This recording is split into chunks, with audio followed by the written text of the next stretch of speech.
맹세하신 언약을 잊지 아니하시리라. 아멘, 아멘. 길을 가다가 삶을 살다가 돌 같은 것을 맞는 것처럼 어려움과 아픔을 당할 때가 있습니다. 생각지 않은 찌르는 말들과 그리고 야기된 어려운 상황들이 우리 자신에게 다가오면 우리는 어떻게 그 일에 대하여 반응할까요? 필립 얀시라는 작가가 한 공동체에 설교를 초청받았습니다. 근데 공동체는 아니고 여러 나라에 흩어져 있는 몸을 파시는 창녀라고 읽었죠. 매춘을 하시는 여성들이 한 100여 명이 모여 있었던 거예요. 근데 이분들이 이제 믿음을 가지고 새롭게 살아가기로 결단해서 스피커로, 설교자로 이 필립 얀시 목사님을 초청한 겁니다. 이분들에게 어떻게 전해야 될까 하다가 이 필립 얀시가 그 모임 분들에게 부탁을 한 거예요.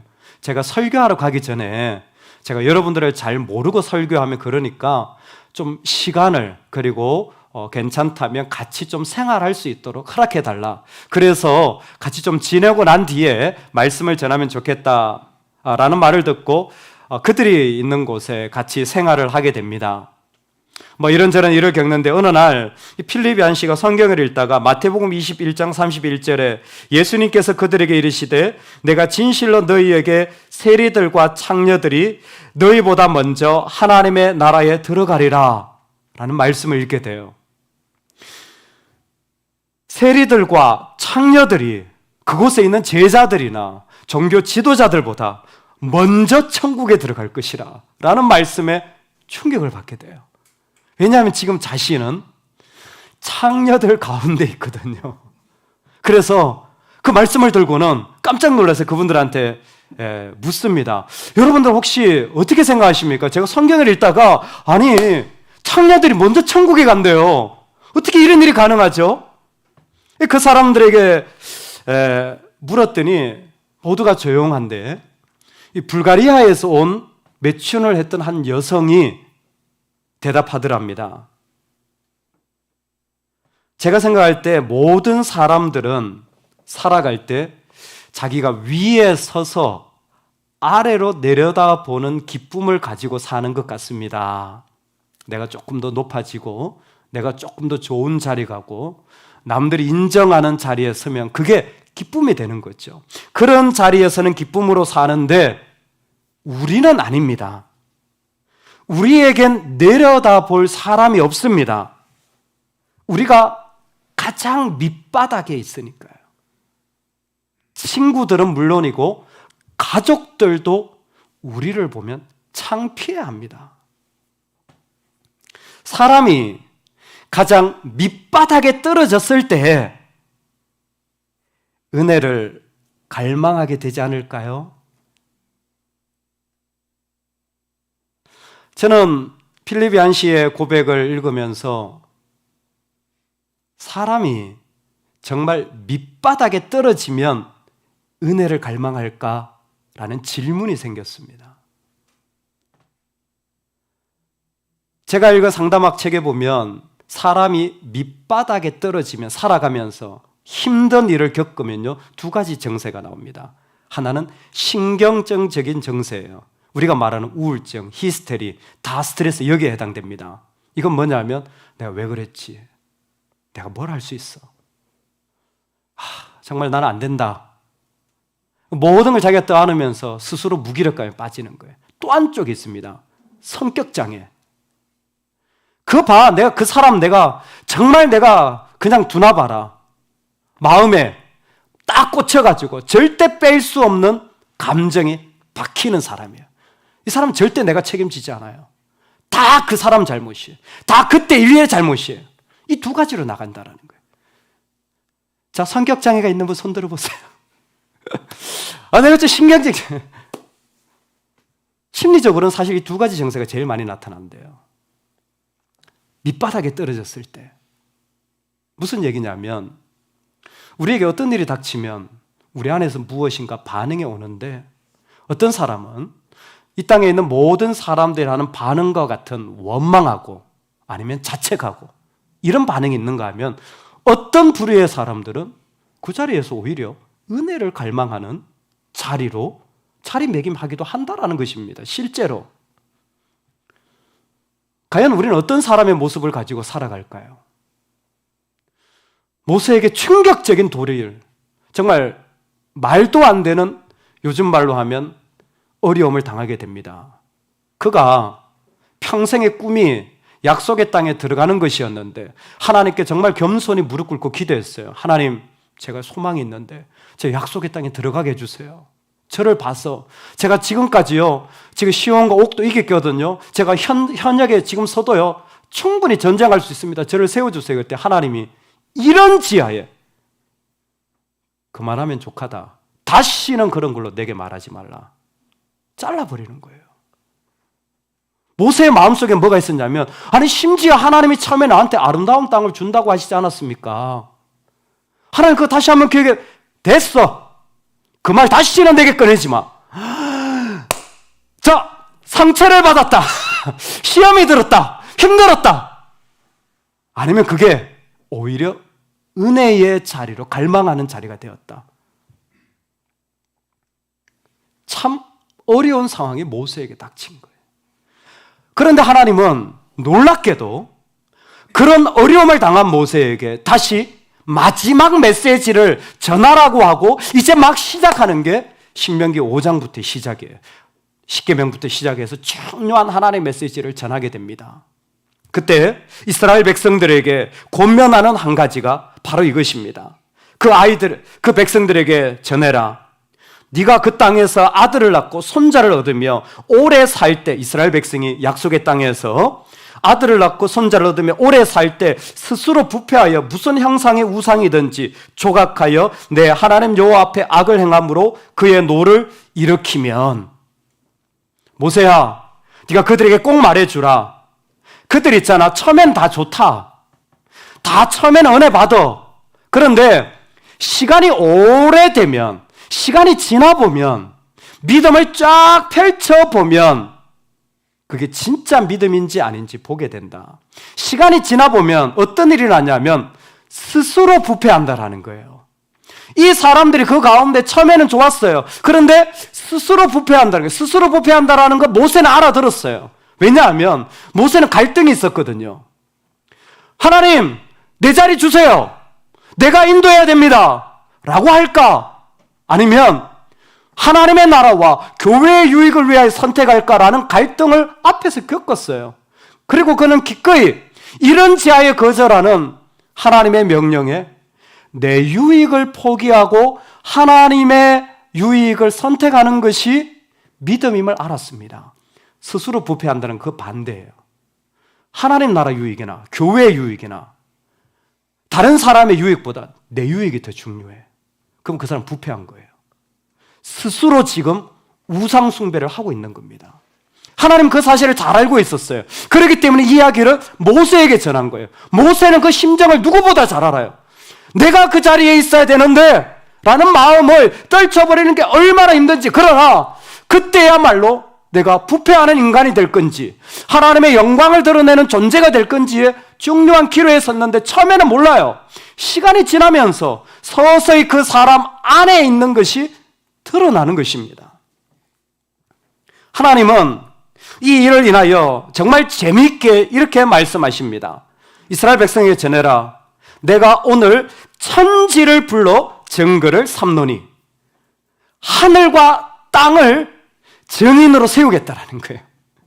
내가 반드시 나의 말을 이루는데 하늘 봐라, 땅을 봐라. 얘들이 다 보고 있는데 만약에 너희들이 스스로 자기 유익을 택하는 쪽으로 간다면 쫓아내고 흩어지고 결국은 결론이 뭐냐면 이 사람들이 자기 부패하는 우상을 섬겼는데 심판 마지막 결론이 뭐냐면 다시 목석의 신을 섬기리라.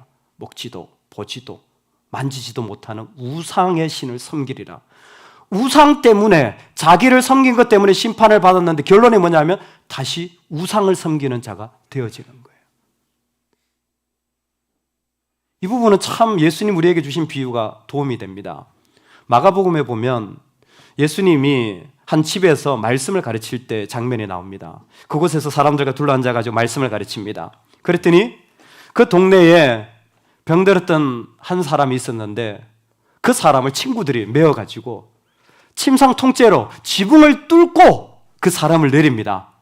자, 그 사람의 질병은 뭐였을까요? 하나, 둘, 셋. 야, 역시 할렐루야. 뭐라고요? 중풍병자였어요. 중풍병자가 뭔지 알죠? 누워서 절대 못 움직이는 거예요. 손가락도 꼼짝 못해요. 그냥 그대로 있는 거예요.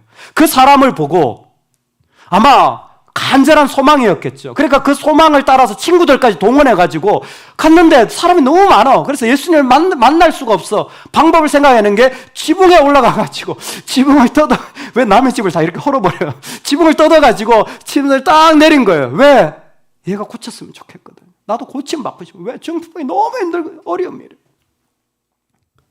중풍병자가 탁 내려왔어요. 그 사람의 오직 소망 하나죠. 병이 낫고 싶다. 그리고 들었어요. 예수님께로 그런 치유할 능력이 있다라는 걸. 예수는 그럴 능력이 있다라는 것도 들었습니다. 그게 간절한 기대였죠. 여러분 그런 데 있잖아요. 병을 고침받기 원하는 그에게 예수님이 하신 말씀은 뭔지 아세요? 내 죄가 사해졌느니라. 참 이럴 때 당황스럽죠. 아니 병 고쳐달라고요. 저는 이 문제 해결해 달라고요. 저는 이 자리 달라고요. 아니야.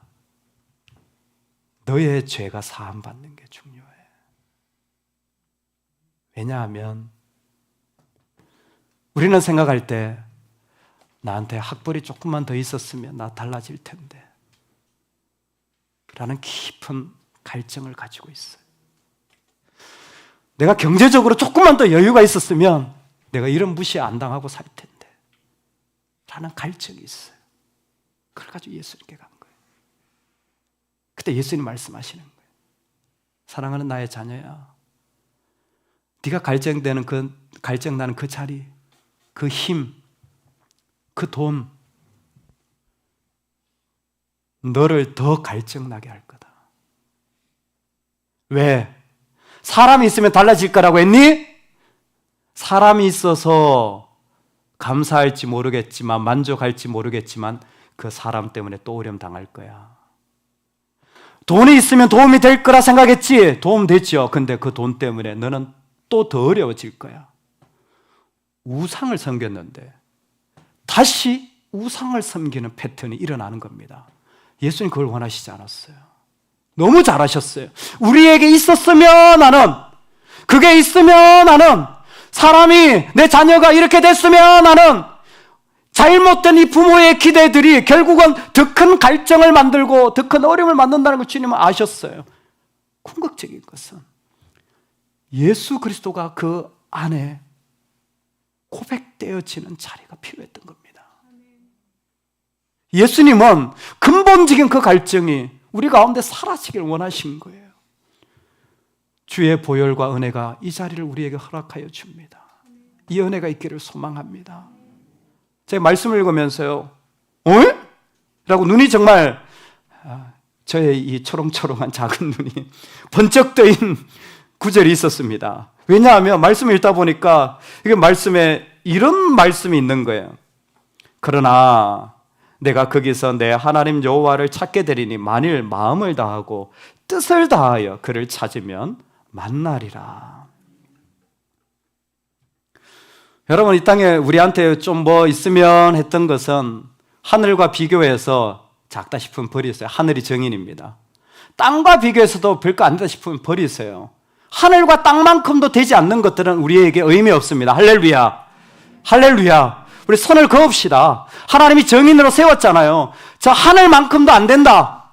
여러분, 그러면 그 필요 없는 거예요. 그건 우리한테 작은 것들입니다. 왜? 하나님 우리에게 주신 것이 훨씬 큰데, 하나님 우리에게 뭘 주셨는데 보니까 너희가 만약에 그곳에서 뜻을 다하여 하나님을 찾으면 만나리라. 뜻을 다하여 라는 말이 사실은 네페시라는 말인데 이 말이요, 이전에 나왔던 말입니다. 이렇게 쓰일 줄은 몰랐어요. 이 말이 어디에서 나왔냐면 하나님이 사람을 하나님의 형상으로 만드셨습니다. 사람을 하나님의 형상으로 만드시고 그곳에 생기를 불어넣으십니다. 그렇죠? 루아흐입니다. 루아흐를 영어로 하면 스피릿 교회. 그래서 사람은 스피릿 교회를 다녀야 된다. 하하하. 이런 뭐 근거 없는 이야기가 있습니다. 그 루아흐가 스피릿이에요. 하나님의 영이잖아요. 하나님의 영을 생기를 불어넣었더니 뭐가 됐습니까? 생명, 네페시가 된 거예요. 그때가 네페시예요. 그 생명이 있다는 거. 하나님이 창조할 때 생물을 살아있는 것 다 네페시입니다. 그때 네페시예요. 즉 하나님이 이 땅을 하나님의 형상으로 창조할 때 우리 안에 하나님은 그 안에 살아있는 하나님의 모습을 넣어놓으셨던 거예요. 우리는 모릅니다. 우리는 사실 어려움을 당하면요, 내 안에 있는 죄가 나오고 욕심이 나올 수도 있지만 그게 전부가 아니라는 사실입니다. 우리 안에는 하나님이 만드신 생명이 있었어요. 그래서 나의 자녀, 네가 뜻을 다하여 생명을 다하여. 아니 나한테 어떤 게, 나는 그런 게 없는데요. 나 지금 우상 앞에 있고 우상에 절하는 상황인지도 모릅니다. 내 감정에 휩싸이고 내 욕심에 휩싸이는지도 모릅니다. 아니야, 그게 전부가 아니야. 잘 생각해봐, 잘 기억해봐. 너의 안에는 내가 넣어놓은 나의 네페시가 있어. 나의 형상이 있어. 아담은 잊었지, 순간적으로. 그래서 걔가 그곳에서 그 즐거움 빼앗긴 거야. 가인이 잊었지. 그걸 기억하지 못하자 살인하는 끔찍한 일을 저질렀지. 그러나 너희는 아니야. 예수 그리스도가 다 회복하셨어. 예수 그리스도가 다 씻어내셨어. 할렐루야. 예수 그리스도의 이름은, 진짜 예수님을 믿는 사람은 그 안에, 그분의 이름으로 내 안에 있는 그분의 형상이 드러나는 거예요. 뜻을 다하여라는 것은 하나님 만드셨던 그것을 그리스도로 말미암아 기억해내는 거예요. 그렇지, 주님이 이렇게 나한테 주셨지. 그렇게 뜻을 다하면 어떻게 되리라? 하나님을 만나리라. 그곳에 하나님이 드러나는 거예요. 말씀을 보니까요, 사실 여기에만 나온 게 아니었어요. 이미 4장 9절에 오직 너는 스스로 삼가며 내 마음을 힘써 지키라. 내 마음이라고 할 때도 똑같은 단어를 썼어요. 너의 안에 하나님의 형상을 잘 지켜라. 왜? 네가 호렙산 하나님 앞에 섰던 날이 있지 않았니? 우리말로 하면 네가 은혜 받던 날이 있지 않았니? 너 말씀을 듣고 마음이 쨍한 날이 있지 않았니? 그때가 있었잖아. 그때 하나님의 형상이 드러났던 거 기억하지? 그 기억을 잊지 마라. 오늘 말씀 29절에 뜻을 다하여 그를 찾아 만나리라. 네가 하나님의 형상을 드러난 그 자를 통해 하나님의 영광 받으리라. 그리고 이제 어디로 가냐면 그 유명한 신명기 6장 5절, 쉐마 이스라엘, 이스라엘아 들어라. 너의 하나님은 유일한 여호와시니 너는 마음을 다하고 뜻을 다하고, 역시 똑같은 단어, 뜻을 다하고 힘을 다하여 내 하나님 여호와를 사랑하라. 바닥에 떨어질 때, 내가 이런 일을 당할 때 내 안에 성격적인 기질이 나올 수도 있고 내가 과거에 살았던 경험이 나올 수도 있지만 하나님의 사람들은 하나님의 형상을 기억하는 거예요. 그리고 하늘과 땅을 증거 삼으신 것이 아니라 나를 통하여 이 땅에 하나님이 계신 것을 나타내기를 원하십니다. 이 길을 걸어갈 수 있으면 좋겠습니다. 우리나라에 영화로 개봉됐었죠. 교회 오빠라는 영화가 있었습니다. 안타깝게도 영화를 찍고 그 부부였던 중에 남편이었던 이 집사님은 천국 가셨어요. 많은 분들이 기도하셨는데 천국 가셨어요. 암으로. 그리고 그 부인 오은주 집사님이 얼마 전에 그 남편에 대한 간증을 다시 한번 하더라고요.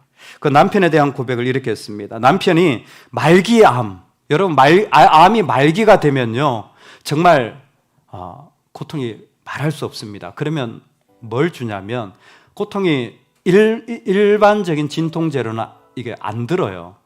저도 병원 가서 직접 봤는데 그럼 뭘 주냐, 몰핀을 놔줍니다. 마약이에요, 마약. 근데 양을 조절해서 마약을 놔요. 그러면 통증을 못 느껴요. 사람 대신에 몽롱하죠. 근데 그렇게라도 마지막을 견디도록 도와주는 거예요. 너무 아프니까. 근데 남편은 말기암에 끔찍한 고통 속에서도 몰핀을 거부했습니다. 왜냐하면 조금이라도 맑은 정신으로 하나님의 말씀을 읽고 듣고 싶었기 때문입니다. 조금이라도 맑은 정신으로, 몰핀 맞으면 몽롱하니까 조금이라도 맑은 정신으로 하나님 말씀을 읽고 듣고 싶었기 때문이랍니다. 그러며 부인은 자기에게 이렇게 얘기하더래요. 여보, 하나님이 이 땅에서 정말 눈부시게 멋진 삶을 사는 자들도 하나님의 증거로 삼으시지만, 그러나 고통 속에서도 하나님을 놓지 않으려는 사람도 증거로 삼으시는 것 같아. 나는 눈부신 삶은 되지 않지만 이 아픔 속에서도 하나님을 증거하는 자리에 서면 좋겠어 라고 말한 것이죠. 사랑하는 여러분, 이제 우리의 기억을 좀 바꿉시다. 내 아픔과 내 힘듦의 기억이 아니라 그리스도가 나에게 오셨을 때 이제 나에게 잊어버렸던 하나님의 형상이 있었던 것, 그 가운데 하나님이 계심을 증거 삼아 나타낼 수 있는 자로 우리를 세우신 것을 기억하는 은혜가 있으면 좋겠습니다. 세상 사람들은 몰라도, 이 땅에 예수님을 모르는 자들은 몰라도, 예수의 사람들은 예수님으로 말미암아 회복된 그 자비하시고 은혜로운 하나님의 형상을 나타내는 재료로 내 삶을 내어드리는 은혜가 있기를 주의 이름으로 축원합니다. 아멘. 하나님 아버지 감사합니다. 이 땅을 살아가는 삶의 자리들 속에서 아무것도 아닌 우리를 부르셨습니다. 이 세상을 살다 보니까 세상의 것들이 너무 많이 우리에게 다가옵니다. 이 세상을 살다 보니까 내가 마치 주의 백성이 아니라 세상의 백성인 것처럼 느껴질 때가 많은데, 어떠니 너 바닥에 떨어뜨려 보면 성격이 나오니, 아니면 은혜를 갈망하게 되니, 너에게 아픔이 다가와 보면 어떠니 너는 수많은 말들을 하게 되니, 아니면 말씀을 붙잡게 되니, 주님 이제 우리에게 주신 그리스도로 말미암아 뜻을 다하여 내 안에 잃어버렸던 하나님의 형상, 내가 생각하지 못했던 하나님의 형상을 기억해내는 존재가 되기를 원합니다. 그리고 기꺼이 이 땅에 하나님이 계신 것을 고통 중에라도 증거할 수 있는 한 사람이 되기를 원합니다. 하나님이 계십니다. 십자가의 방식은 이런 것입니다. 내 유익이 아니라 나를 내어드리겠습니다. 이를 통하여 생명을 주시는 생명의 능력을 우리 모두가 누리도록 은혜 내려 주옵소서. 예수